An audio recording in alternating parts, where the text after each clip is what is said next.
Okay, with every pocket sidewall remover, there should be one of these that comes with the machine.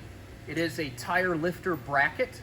It's designed to be able to help you process all of your really heavy duty light truck tires, and as well any tires that have a lot of sidewall or tread damage to them.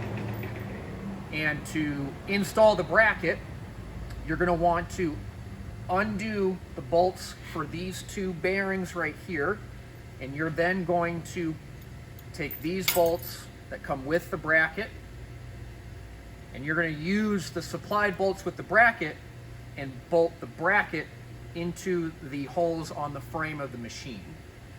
You're going to take the bearings, the washers, the bolt, and the nut that come with the machine, and you're going to move these bearings into the holes in the bracket that will essentially raise the tire up and lower the cut on the sidewall so that you're not cutting as close to the tread where the cross section of the sidewall is really thick, and that's where you can run into issues of stalling the motor.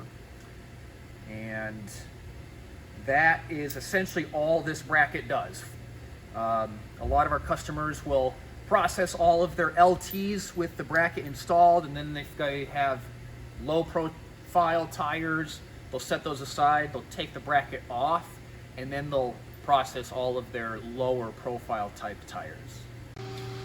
Okay, so this is our bracket fully installed.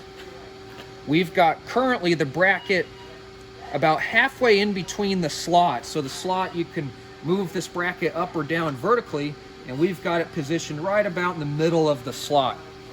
You can also put the roller bearings in a couple of different locations in various holes on the bracket as well.